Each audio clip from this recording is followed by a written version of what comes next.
ഐക്യ ജനാധിപത്യ മുന്നണിയെ സംബന്ധിച്ചിടത്തോളം ഏറെ പ്രതീക്ഷയോടുകൂടിയാണ് ഈ തെരഞ്ഞെടുപ്പിനെ അഭിമുഖീകരിക്കുന്നത്. സാധാരണഗതിയിൽ ജനങ്ങളുടെ മുമ്പാകെ ഒരുപാട് പ്രശ്നങ്ങൾ പറയും. ഇവിടെ ശ്രീ പ്രകാശൻ മാഷ് സംസാരിച്ചപ്പോൾ ഈ ഭരണസമിതിയെക്കുറിച്ച് ഒരുപാട് കാര്യങ്ങൾ പറഞ്ഞു. അദ്ദേഹം ഇനി വരാൻ പോകുന്ന ഭരണസമിതിയിൽ ഒരുപാട് കാര്യങ്ങൾ അവതരിപ്പിക്കുന്നു എന്നും പറഞ്ഞു. ഇപ്പം ഞാൻ ഇവിടെ എല്ലാവർക്കും അറിയാം, കോർപ്പറേഷൻ രൂപീകരിച്ചിട്ട് 10 വർഷമാകും. ആദ്യത്തെ 5 വർഷത്തിനിടയിൽ 3.25 വർഷം ഇടതുപക്ഷമാണ് ഭരിച്ചത് നമുക്കറിയാം.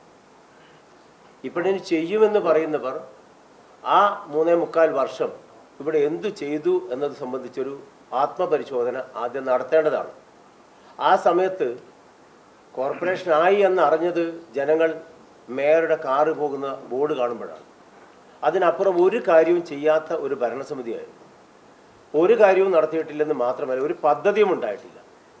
നമ്മുടെ ഈ കോർപ്പറേഷൻ എന്ന് പറയുന്ന രൂപീകരണത്തിന് ശേഷം 5 വർഷം കഴിഞ്ഞ് പിന്നീട് വന്ന ഇപ്പോഴുള്ള ഭരണസമിതി, ആ ഭരണസമിതി വന്നപ്പോഴാണ് ഒരു കോർപ്പറേഷൻ്റെ സാന്നിധ്യം ജനങ്ങളുടെ മുമ്പാകെ അനുഭവപ്പെട്ടത് എന്ന് പറയാൻ കഴിയും. അടച്ചാക്ഷേപിക്കാം, പക്ഷേ കണ്ണൂർ കോർപ്പറേഷനെ കൊച്ചി കോർപ്പറേഷനായിട്ടോ അതല്ലെങ്കിൽ തിരുവനന്തപുരം കോർപ്പറേഷനായിട്ടോ ഒന്ന് താരതമ്യം ചെയ്തിട്ടല്ല സംസാരിക്കേണ്ടത്. 5 വർഷത്തിനുള്ളിൽ ചെയ്യാൻ പറ്റുന്നതിൻ്റെ പരമാവധി ചെയ്തിട്ടുണ്ട്. ഇവിടെ മാഷ് പറഞ്ഞു സർക്കാരുമായിട്ട് സഹകരിച്ചില്ല. ഞാൻ ചോദിക്കട്ടെ, എന്തു വികസനമാണ് ഇടതുപക്ഷ ജനാധിപത്യ മുന്നണി ഗവൺമെൻറ് മുൻകൈ എടുത്തുകൊണ്ട് കണ്ണൂരിൽ കൊണ്ടുവരാൻ ശ്രമിച്ചത്? ഇപ്പോൾ വിവേചനത്തിൻ്റെ കാര്യമാണ് മാഷ് പ്രത്യേകം പറഞ്ഞത്. ഈ വിവേചനം അനുഭവപ്പെടുന്നത് കേരളത്തിലെ MLA-മാർക്കാണ്. മുഖ്യമന്ത്രിയുടെ മണ്ഡലത്തിൽ ഓരോ വർഷവും ബജറ്റ് അവതരിപ്പിക്കുമ്പോൾ 300-400 കോടി രൂപയുടെ പദ്ധതി ആ മണ്ഡലത്തിൽ കൊണ്ടുവരുമ്പോൾ മുഖ്യമന്ത്രി ഉൾപ്പെടെയുള്ള ആളുകളുള്ള ഈ കണ്ണൂർ ജില്ലാ ആസ്ഥാനത്ത് കേവലം തുച്ഛമായ പദ്ധതികൾ മാത്രമേ കൊണ്ടുവന്നുള്ളൂ. അദ്ദേഹം ഫ്ലൈ ഓവറിൻ്റെ കാര്യം പറഞ്ഞു. 2017 ഫ്ലൈ ഓവറിൻ്റെ കാര്യം പറഞ്ഞത്. അവിടെ നിന്ന് ഇങ്ങോട്ട് ആ ഫ്ലൈ ഓവർ യാഥാർത്ഥ്യമാക്കുന്നതിന് ഒരു നടപടിയുമില്ല. സമരത്തെക്കുറിച്ച് പറഞ്ഞു. എന്തിനു വേണ്ടിയിട്ടാണ് സമരം? ഫ്ലൈ ഓവറിനെതിരെയല്ല സമരം. ഫ്ലൈ ഓവർ ആരംഭിക്കുന്നതിലെ അശാസ്ത്രീയതയാണ്. കാരണം മക്കാനിയിൽ നിന്ന് ആരംഭിച്ചിട്ട് ചേംബർ ഹാൾ വരെ കൊണ്ടുവരുന്ന ഈ ഫ്ലൈ ഓവർ കൊണ്ട് കണ്ണൂരിലെ ഗതാഗതക്കുരുക്ക് പരിഹരിക്കാൻ പറ്റുമെന്ന് വിശ്വസിക്കുന്നതാണ് ഏറ്റവും വലിയ മൗഢ്യം. ഫ്ലൈ ഓവർ എന്ന് പറഞ്ഞതും സമരം ചെയ്തതും ആ ഫ്ലൈ ഓവർ കൊണ്ടുവരുമ്പോൾ കണ്ണൂർ നഗരത്തിൻ്റെ ഗതാഗതക്കുരുക്ക് പരിഹരിക്കാൻ ഉപകരിക്കണം. ആ ഫ്ലൈ ഓവർ വനിതാ കോളേജിൽ നിന്ന് ആരംഭിച്ച് കല്യാൺ സിൽക്സിൻ്റെ കണ്ണോത്തിച്ചാൽ അവസാനിക്കുന്ന വിധത്തിലേക്ക് മാറ്റണം എന്ന് പറഞ്ഞിട്ടാണ് സമരം നടന്നത്. നമുക്കറിയാം, AKG ആശുപത്രി ജംഗ്ഷനാണ് കേരളത്തിലെ 10 പോയിന്റ് എടുത്താൽ നെറ്റ്പാക്കിൻ്റെ പഠനത്തിൽ ഏറ്റവും കൂടുതൽ വാഹന തിരക്ക് അനുഭവപ്പെടുന്ന ഒരു സ്ഥലം. അതുപോലെ തന്നെ കൊയിരി ആശുപത്രി ജംഗ്ഷൻ, ശ്രീപുരം സ്കൂളിൻ്റെ ജംഗ്ഷൻ, താണ ജംഗ്ഷൻ.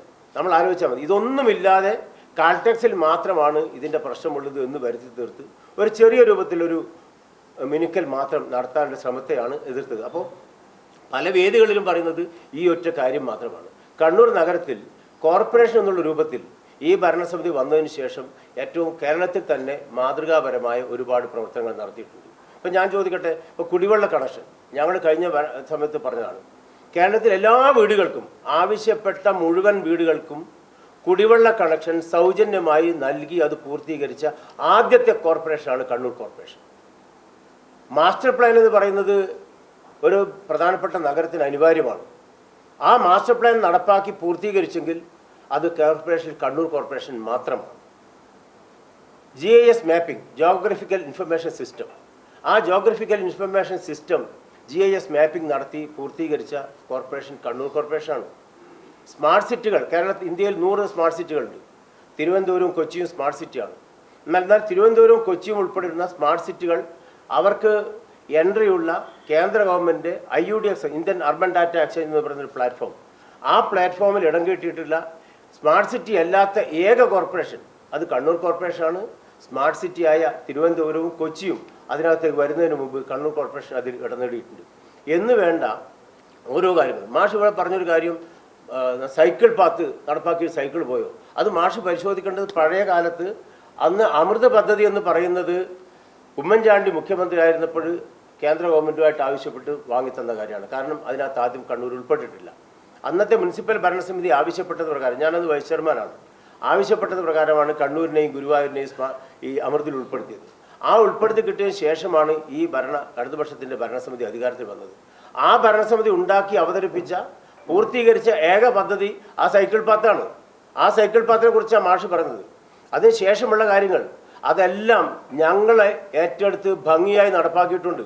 ആ നടപ്പാക്കിയതിനെ വികലമായി ചിത്രീകരിക്കാനുള്ള ബോധപൂർവമായ പരിശ്രമമാണ് ഈ തെരഞ്ഞെടുപ്പ് അടുക്കുമ്പോൾ നടക്കുന്നത്. ഇപ്പോൾ മൾട്ടി ലെവൽ കാർ പാർക്കിങ്ങിനെ കുറിച്ച് പറഞ്ഞു. മൾട്ടി ലെവൽ കാർ പാർക്കിംഗ് കുറച്ച് വൈകി. ആ വൈകിയതിന് എന്താ കാരണം?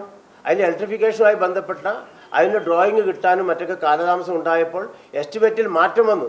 ആ മാറ്റം വന്ന എസ്റ്റിമേറ്റ് അംഗീകരിക്കാൻ ഗവൺമെൻറ്റിലേക്ക് കൊടുത്തിട്ട് 1.5 വർഷം അവിടെ വെച്ച് താമസിപ്പിച്ചിട്ട് അതിൻ്റെ പേരിൽ നടപ്പാക്കാൻ പറ്റാതെ വന്നു. പിന്നീട് അത് കിട്ടിയതിന് ശേഷം അത് നടപ്പാക്കി. ഇപ്പോൾ കഴിഞ്ഞ ദിവസം കണക്കെടുത്തപ്പോൾ ആ ഒരു ദിവസം 102 കാറുകൾ അതിവിടെ പാർക്ക് ചെയ്തിട്ടുണ്ട്, ഈ മൾട്ടി ലെവൽ കാർ പാർക്കിംഗ്.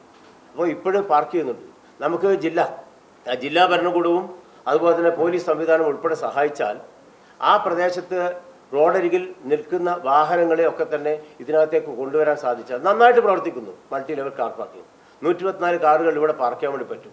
അപ്പോൾ മൾട്ടി ലെവൽ കാർ പാർക്കിങ്ങിനെതിരെ ഒരുപാട് പറഞ്ഞു. പക്ഷേ അത് നന്നായിട്ട് പ്രവർത്തിക്കുന്ന ഒരു കാർ പാർക്കിംഗ് കേന്ദ്രമായിട്ട് മാറ്റിയെടുക്കുവാൻ കഴിഞ്ഞിട്ടുണ്ട്. അത് ഉദ്ഘാടനം ചെയ്തു കഴിഞ്ഞു. ഉദ്ഘാടനത്തിനെതിരായിരുന്നു പലതവണ പറഞ്ഞു, 2 തവണ ഉദ്ഘാടനം ചെയ്തു. അങ്ങനെ ഒരു സംഭവമേ ഉണ്ടായിട്ടില്ല. പക്ഷെ തെറ്റായ പ്രചരണങ്ങൾ നടക്കുന്നു.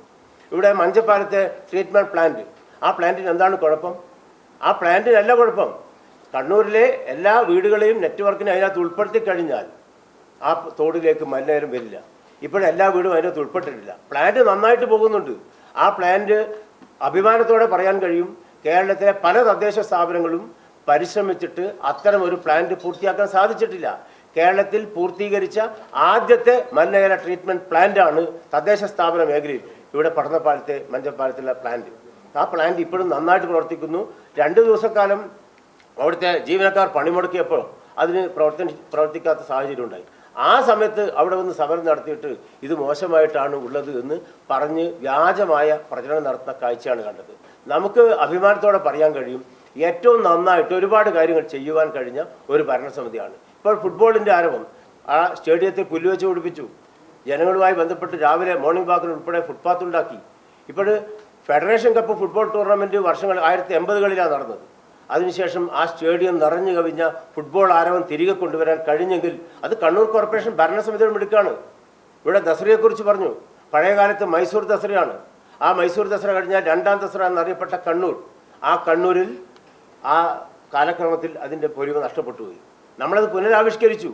കഴിഞ്ഞ 4 വർഷക്കാലവും 4 വർഷം അടുത്ത വർഷം ഭരിച്ചല്ലോ, നടത്താൻ സാധിച്ചോ? 4 വർഷക്കാലവും 2021 കോവിഡിൻ്റെ പേര് നടത്താൻ പറ്റില്ല. 22 നടത്തി, 23 നടത്തി, 24 നടത്തി, 25 തെരഞ്ഞെടുപ്പിൻ്റെ സമയത്തായിട്ട് പോലും 25 കാരണം ജനങ്ങൾ അത് ആഗ്രഹിക്കുന്നു.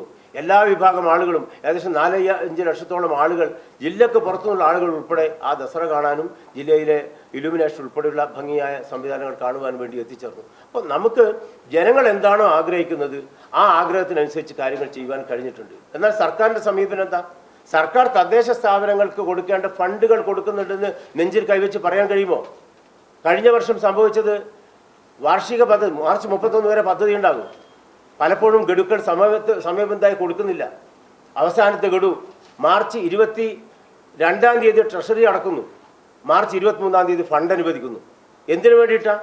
എന്നിട്ട് നമ്മൾ കൊടുത്ത ക്യൂ ലിസ്റ്റ് ബില്ലെല്ലാം സ്പിൽ ഓവറാക്കി മാറ്റുന്നു. സ്പിൽ ഓവറാക്കി മാറ്റിയാൽ തൊട്ടടുത്ത വർഷത്തെ തുകയിൽ നിന്ന് ആ ഫണ്ട് എടുക്കും. എന്ന് വെച്ചാൽ ഈ വർഷത്തെ ഫണ്ടുകൾ ലാപ്സ് ആവും. അങ്ങനെ നമുക്ക് തന്നു എന്ന് ജനത്തെ ബോധ്യപ്പെടുത്തുക, തരാതിരിക്കുക, പിടിച്ചെടുക്കുക.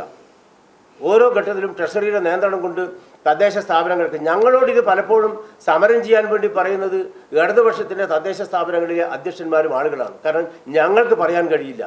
എന്ന് വെച്ചാൽ തദ്ദേശ സ്വയംഭരണ സ്ഥാപനങ്ങളെ നഗരപാലിക നിയമത്തിലൂടെ കിട്ടിയ അധികാരത്തെ ആ അധികാരം ഉപയോഗിച്ച് പ്രവർത്തിക്കാൻ അനുവദിക്കാത്ത സംവിധാനങ്ങൾ ഉണ്ടാക്കുന്നു. ഇവിടെ പല ആളുകളും പല മിഷനുണ്ടാക്കി. ആ മിഷൻ എന്താ?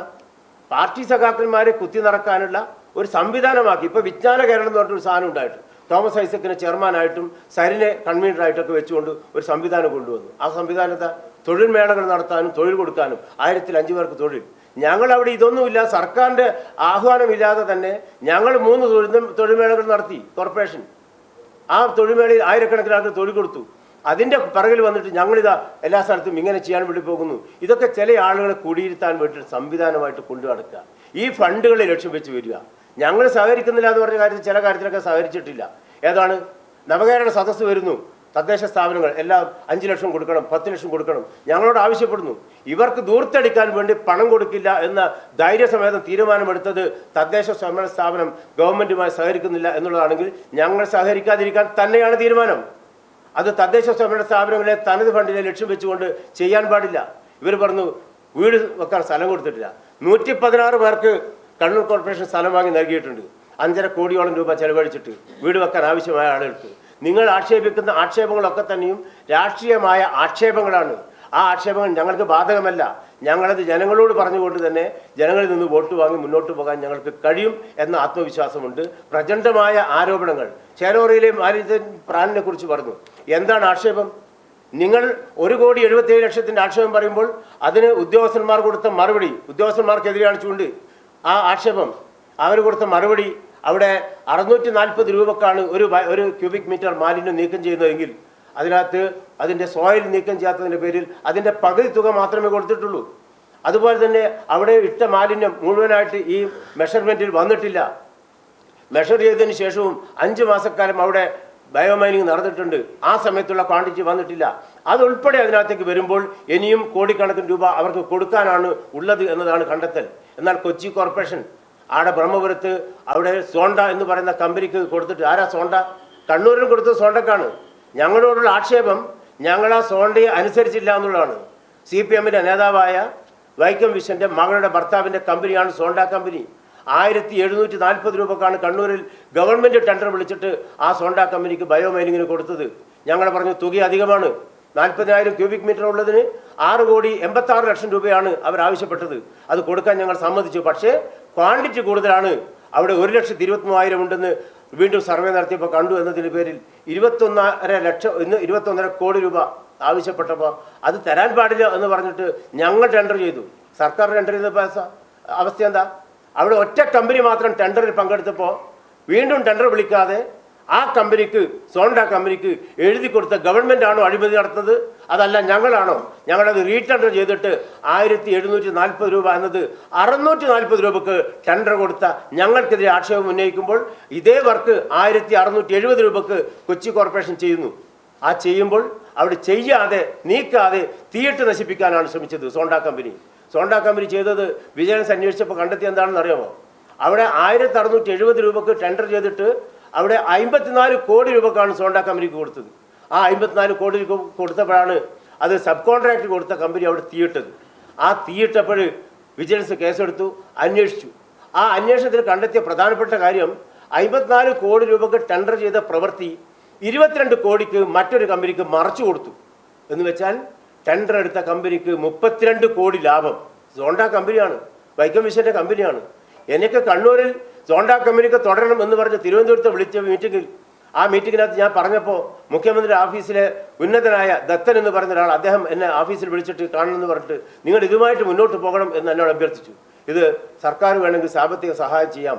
അപ്പോൾ അതിൻ്റെയൊക്കെ പിറകിൽ മുഖ്യമന്ത്രിയുടെ ഓഫീസ് ഉൾപ്പെടുന്ന അഴിമതി അതിനകത്തുണ്ട് എന്ന് വളരെ ആധികാരികമായിട്ട് തന്നെ പറയാൻ എനിക്ക് കഴിയും. എന്നിട്ട് എറണാകുളത്തെ കൊച്ചിൻ കോർപ്പറേഷൻ്റെ അത് ഓഡിറ്റ് റിപ്പോർട്ട് വന്നപ്പോൾ മാഷ് അതിൻ്റെ കോപ്പി ഞാൻ തരാം. ഇവിടെ 1,77,00,000 ക്രമരഹിതമാണെന്ന് പറയുമ്പോൾ ഞങ്ങൾ നിങ്ങളോട് വെല്ലുവിളിച്ച് പറയുന്നു, നിങ്ങൾ എന്തുകൊണ്ട് അതിൻ്റെ പേരിൽ ഒരു വിജിലൻസ് അന്വേഷണം കൊണ്ടുവരുന്നില്ല? ഞങ്ങൾ തെറ്റ് ചെയ്തെങ്കിൽ ഞങ്ങളുടെ പേരിൽ കേസ് വരട്ടെ. അവിടെ കൊച്ചി കോർപ്പറേഷനിൽ 9,56,00,000 രൂപ ക്രമരഹിതമായി ചെലവഴിച്ചു എന്ന് പറഞ്ഞത് നഷ്ടപ്പെടുത്തിയെന്നാണ്. എങ്ങനെയാണ് നഷ്ടപ്പെടുന്നത്? അവിടെ എഴുതി കൊടുത്ത കണക്ക് പ്രകാരം അവിടെയുള്ള സോയിൽ, ആ വേസ്റ്റ് സോയിൽ 400 മുതൽ 500 കിലോമീറ്റർ വരെ അകലെയാണ് കൊണ്ട് നിക്ഷേപിക്കുക എന്നാണ് കൊടുത്ത സത്യവാങ്മൂലം. എന്നാൽ ആ മാലിന്യം മുഴുവൻ അവിടുത്തെ പുഴയോരത്ത് മുഴുവൻ ഡംപ് ചെയ്ത് 100 മീറ്റർ അകലെ പോലും ഇല്ലാതെ ഡംപ് ചെയ്തിട്ടാണ് ഈ കോടിക്കണക്കിന് രൂപ എടുത്തത്. എന്നിട്ട് അറിയാമോ, ഗ്രീൻ റിമോഡൽ 100 കോടി രൂപ, ഇന്ത്യയിൽ ഒരു കോർപ്പറേഷൻ വിളിക്കാത്ത തരത്തിൽ 100 കോടി രൂപ കൊച്ചി കോർപ്പറേഷൻ പിഴ വിളിച്ചു. എന്നിട്ടാണ് കണ്ണൂർ കോർപ്പറേഷൻ ആക്ഷേപിക്കുന്നത്. ആ പിഴ വിളിച്ചത് അവിടെ നിൽക്കുക, കോടതി പോയി സ്റ്റേ ചെയ്ത് നിൽക്കുകയാണ്. 100 കോടി രൂപ പിഴ. അപ്പോൾ നമുക്കറിയാം അവിടെ ഇത്തരം ആക്ഷേപങ്ങൾ വന്നപ്പോൾ തെരഞ്ഞെടുപ്പ് അടുക്കുന്നതിന് മുമ്പായിട്ട് മുഴുവൻ ഇപ്പോഴും നീക്കിയിട്ടില്ല. അവിടെ ഏകദേശം 1.5-2 കിലോമീറ്റർ ഏക്കർ വിസ്തൃതിയിൽ അത് നീക്കം ചെയ്തിട്ട് അവിടെ മന്ത്രി ഉൾപ്പെടെ വന്നൊരു നാടകം കളിച്ചു. എന്താ മന്ത്രി ഏതാ മാലിന്യം നീക്കിയ സ്ഥലത്ത് ക്രിക്കറ്റ് കളിക്കുന്നു എന്ന് പറഞ്ഞൊരു വീഡിയോ ഉണ്ടാക്കി പ്രചരിപ്പിച്ചു. ഇങ്ങനെയൊക്കെ പറഞ്ഞാൽ ഒരുപക്ഷെ തൽക്കാലത്തേക്കെങ്കിലും പിടിച്ചു നിൽക്കാൻ പറ്റും, അതിലപ്പുറം ചെയ്യാൻ പറ്റില്ല എന്ന് മനസ്സിലാക്കണം. ജനങ്ങളുടെ മുമ്പാകെ ഇവിടെ പറഞ്ഞതിനേക്കാൾ അപ്പുറമായിട്ട് പറയുന്നു, ഞങ്ങൾ ചെയ്തത് എന്താണ് എന്ന് ജനങ്ങളുടെ മുൻപാകെ വെച്ചുകൊണ്ട് തന്നെ അത് വലിയ വലിയ പദ്ധതികൾ ചെയ്തിട്ടുണ്ട്, പുതിയ പദ്ധതികൾ ആസൂത്രണം ചെയ്തിട്ടുണ്ട്. താഴെത്തട്ടിലുള്ളവർക്ക് ഉൾപ്പെടെ എല്ലാവർക്കും സഹായകരമായ നിലപാട് സ്വീകരിച്ചുകൊണ്ടുള്ള സംവിധാനങ്ങളാണ് കൊണ്ടുപോയിട്ടുള്ളത്. നിങ്ങൾ ഇവിടുന്ന് ഇറങ്ങിപ്പോയാൽ നിങ്ങൾക്ക് കാണാൻ കഴിയും നമ്മുടെ ചെരുപ്പ് തുന്നൽ തൊഴിലാളികൾ. നിങ്ങൾ അറിയാലോ, ബസ് സ്റ്റാൻഡിലേക്ക് പോകുമ്പോൾ അവരുൾപ്പെടെ അവരോടൊന്ന് ചോദിച്ചാൽ മതി, അവരുൾപ്പെടെ ഞങ്ങളുടെ പദ്ധതി വെച്ചുകൊണ്ട് അവർക്ക് നല്ലൊരു ഷെൽട്ടർ ഉണ്ടാക്കി കൊടുത്തു. മറ്റൊരു കോർപ്പറേഷൻ ചെയ്യാത്ത ദുരിതാശ്വാസ നിധി നിങ്ങൾ അന്വേഷിക്കണം. 66 ലക്ഷം രൂപ നമ്മൾ ദുരിതാശ്വാസ നിധി കൊടുത്തു. അങ്ങനെ ഒരുപാട് കാര്യങ്ങൾ ചെയ്യുവാൻ കഴിഞ്ഞ ഒരു ഭരണസമിതിയാണ്.